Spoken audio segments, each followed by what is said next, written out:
On September 26th, Typhoon Ketsana made landfall in Manila, capital of the Philippines, deluging it with 18 inches of rain in 24 hours.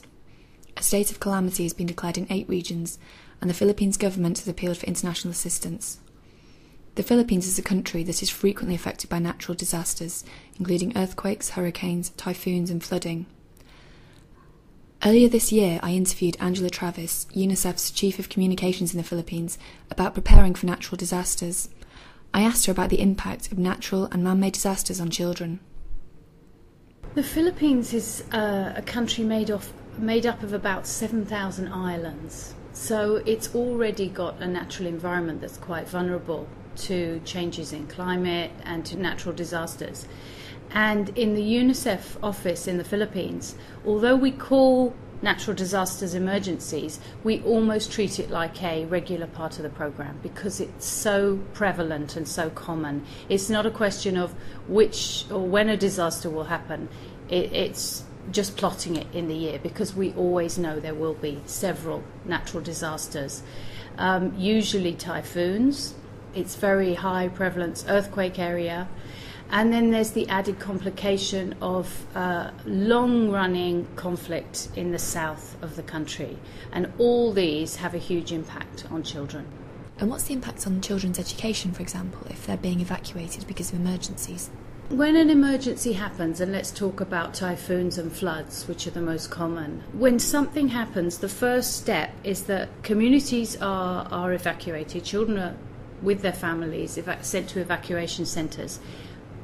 More than 70% of the evacuation centres are schools because they're often the only permanent building in the community and safe building. So from day one, children's education is disrupted. And whilst there is often very quick assistance from the government for food and blankets and immediate needs like water, often education is the thing that's forgotten. And this is a big area where UNICEF has a real niche and acts very quickly to try and prevent children from dropping out of school for too long. So in our program, often the first emergency response we will give will be to set up mobile education centres in the camps or in the evacuation centres. And what about the impact on children's health? Are there many injuries to children? Yeah, on a regional level, the Philippines is high in terms of accident and injury deaths to children. But I think what's often a bigger problem is that their whole pattern and routine is disrupted by what happens. And sometimes you can get 6-7 typhoons in a year. It's not uncommon.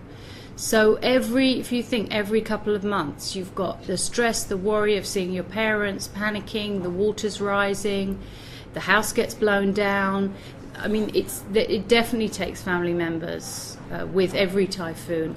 But more than that, the whole life of some of those children is turned upside down. So what we try to do in UNICEF is build back a sense of routine to give them a sense of normalcy, which will help them recover better.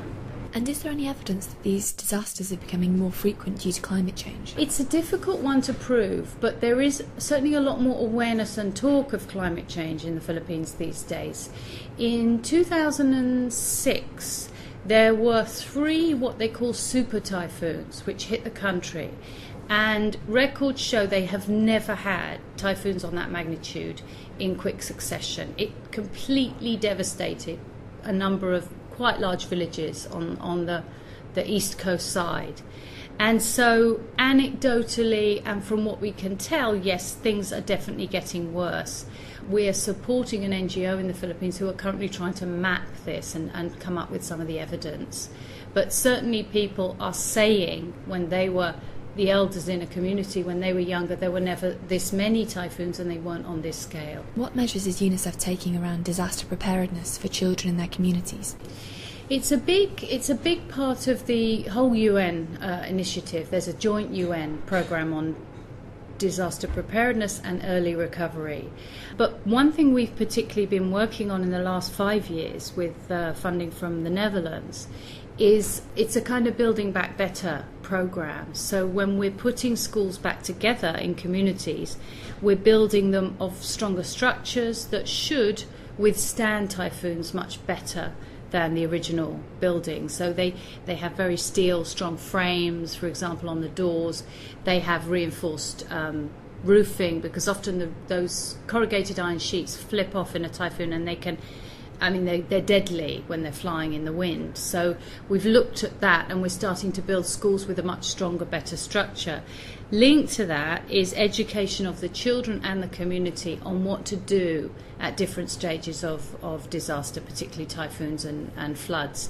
It's very simple steps, but for example, many of the books and the school supplies would be swept away when the waters rose.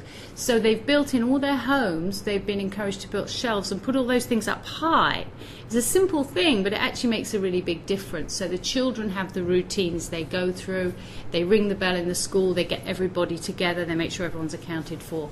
So although it's probably like doing a fire drill here, it's actually quite a big change in the communities, and they're hopefully going to save lives that way. This is Mary Whittaker reporting for UNICEF UK.